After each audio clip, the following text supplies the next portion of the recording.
नेपाल में लोकतांत्रिक तरीके से चुनी हुई सरकार ही लोगों का शोषण करती हुई दिखाई दे रही है। यहाँ महंगाई आसमान छूती जा रही है और नेताओं में करप्शन बढ़ता ही जा रहा है। यहाँ लोगों की आर्थिक स्थिति बिगड़ती ही जा रही है। लोगों को कुछ पाने के लिए बहुत ही ज्यादा संघर्ष करना पड़ता है, फिर भी उनके हाथ कुछ नहीं लगता।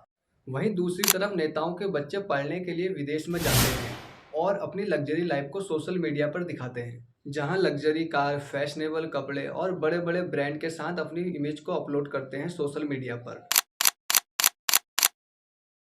नेपाल के लोगों के पास जहां रहने के लिए पक्के मकान तक नहीं है, वहीं मिनिस्टर बड़े बड़े फार्म हाउस में रहते हैं। यही सब चीजें लोगों द्वारा सोशल मीडिया पर बढ़ चढ़कर शेयर की जाती है।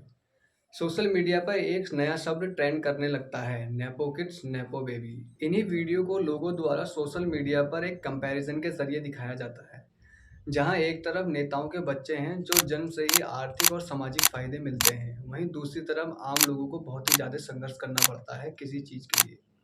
यही वीडियो सोशल मीडिया पर बड़ा ही ट्रेंड कर रहा होता है और यही नेताओं का करप्शन और नेपोटिज्म को भी दिखाया जाता है।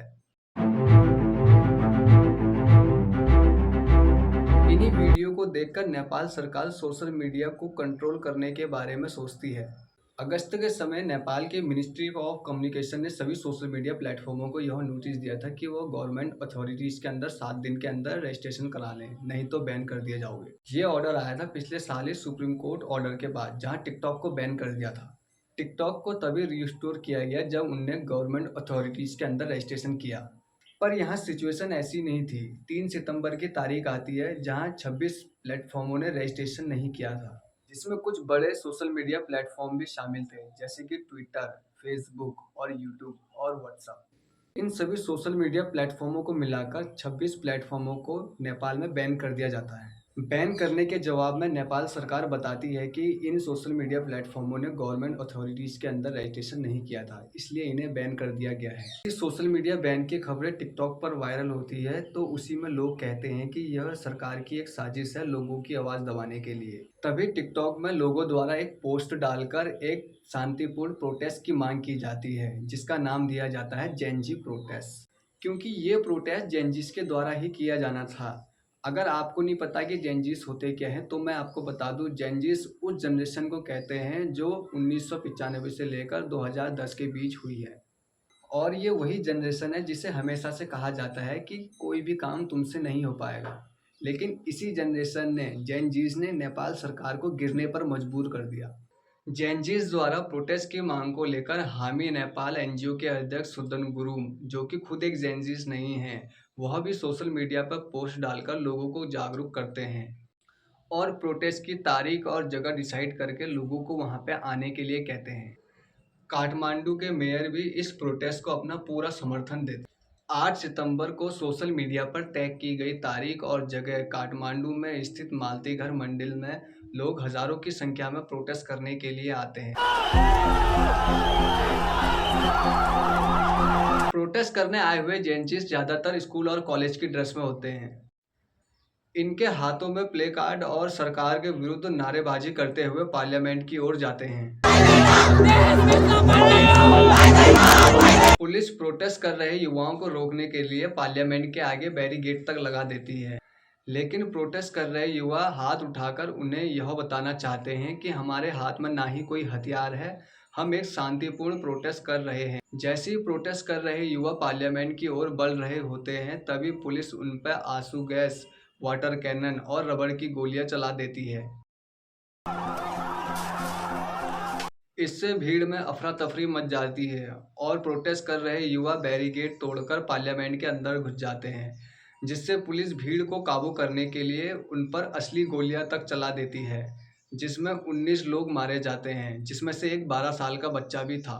इन सभी घटनाओं को देखकर लोगों में और ज्यादा आक्रोश बढ़ जाता है और पब्लिक के इसी गुस्से को देखकर होम मिनिस्टर रमेश लेखक अपने पद से इस्तीफा दे देते हैं। सरकार बढ़ते प्रोटेस्ट को देखकर देश में शांति बनाने के लिए सोशल मीडिया पर लगाया हुआ बैन को हटा देती है, लेकिन लोगों के दिल की चिंगारी अभी पूरी तरह बुझी नहीं थी। अगले दिन यही प्रोटेस्ट काठमांडू के अलावा धीरे धीरे पोखरा, नेपालगंज, जसपुर और चितवन जैसे शहरों में बड़ी ही तेजी से फैल जाते हैं और इन शहरों में ही प्रोटेस्ट यहाँ के स्थानीय युवा ही कर रहे होते हैं।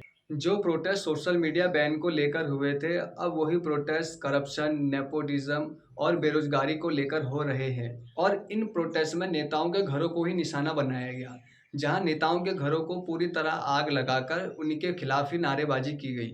नेताओं के घर को जलाने के बाद प्रोटेस्ट कर रहे युवाओं ने संसद भवन और सर्वोच्च न्यायालय को भी आग के हवाले कर दिया। इसी सब में पूर्व प्रधानमंत्री का घर भी शामिल होता है, जहां उनका घर पूरी तरीके से जल जाता है और इसी में उनकी पत्नी की मृत्यु हो जाती है। यहां तक कि फाइनेंस मिनिस्टर को प्रोटेस्ट कर रहे युवाओं ने सड़कों पर ले जाकर जूतों से तक मारा।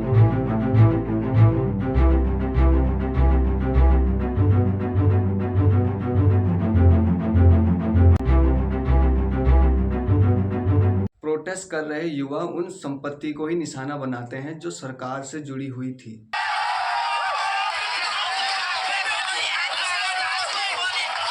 नेताओं के घर को जलाने के बाद प्रोटेस्ट कर रहे युवा सरकार के खिलाफ ही नारेबाजी कर रहे होते हैं। असल में ये प्रोटेस्ट नेताओं के खिलाफ करप्शन, नेपोटिज्म और अनएम्प्लॉयमेंट को लेकर थे, जो नेपाली युवा बहुत ही सदियों से सहता हुआ आ रहा था। सरकार के खिलाफ प्रोटेस्ट को देखकर प्रधानमंत्री केपी शर्मा ओली भी अपने पद से इस्तीफा दे देते हैं। देश की सत्ता चलाने वाले नेताओं के खिलाफ ही अगर भ्रष्टाचार के आरोप लगेंगे तो लोगों की आर्थिक स्थिति तो ऐसे में बिगड़ेगी ही। इसके अलावा व्हाइट एयरक्राफ्ट में भी करोड़ों का घोटाला हुआ, गिरिबंधु में भी 54,000 करोड़ का घोटाला हुआ। देश का पॉलिटिकल सिस्टम करप्ट हो जाने के कारण देश की अर्थव्यवस्था नीचे गिरती ही जा रही थी, जिसका सबसे बड़ा मुद्दा बेरोजगारी था। युवा कॉलेज की फीस सबमिट करने के लिए प्राइवेट जॉब तक करते थे अच्छी एजुकेशन पाने के लिए, लेकिन उनके देश में उनकी योग्यता के अनुसार कोई जॉब नहीं थी। देश में जो जॉब होती भी थी वो नेताओं के रिश्तेदारों को बड़ी ही आसानी से मिल जाती थी। देश में बढ़ती बेरोजगारी को देखते हुए कितने नेपाली युवा रूस यूक्रेन वॉर में रूसी मिलिट्री में शामिल हो गए। इन युवाओं को 2,000 से 3,000 डॉलर प्रति माह देने का वादा करता है, जो कि नेपाली रुपयों से कई गुना ज्यादा था। और जो युवा युद्ध में मारे जाते थे उनके परिवार को बीमा रकम 40 से 50,000 डॉलर देने का वादा करता है। इन युवाओं को 2 से 3 हफ्ते की ट्रेनिंग दी जाती है, जिनमें इन्हें बेसिक हथियार AK-47 चलाना सिखाया जाता है। ज्यादातर युवाओं को रूसी भाषा समझ में नहीं आती थी, जिससे उन्हें ट्रेनिंग समझने और आदेश मानने में बहुत सारी मुश्किलें आ रही थी। कई बार तो इन युवाओं को दूसरे आदमी की नकल करके सिखाया जाता था। वही जिन युवाओं के पास अच्छी योग्यता होती है वो युवा विदेश चले जाते हैं अपने अच्छे रोजगार के लिए। इससे नेपाल में अच्छे डॉक्टर, अच्छे इंजीनियर और अच्छे वर्कर्स की बहुत ही ज्यादा कमी हो रही थी और लाखों नेपाली लोग खाड़ी देश मलेशिया, भारत, दक्षिण कोरिया जैसे देशों में मजदूरी करने के लिए चले जाते हैं। और आज भी नेपाल की GDP का सबसे बड़ा हिस्सा इसी पैसे पर निर्भर है, जो कि विदेश से आता है। नेपाल सरकार चाहती तो इन समस्याओं का बड़ी अच्छी तरीके से समाधान कर सकती थी, लेकिन सरकार ने देश में बिगड़ती हुई लोगों की आर्थिक समस्या को इग्नोर कर दिया। हर युवा अपने देश का भविष्य होता है, अगर उसको उसी के देश में रोजगार नहीं मिलेगा तो देश की अर्थव्यवस्था तो नीचे गिरेगी ही और इससे देश में उत्पादन की क्षमता कम होगी और विकास की दर भी घटेगी और इसका बहुत बुरा असर देश की अर्थव्यवस्था पर भी पड़ सकता है।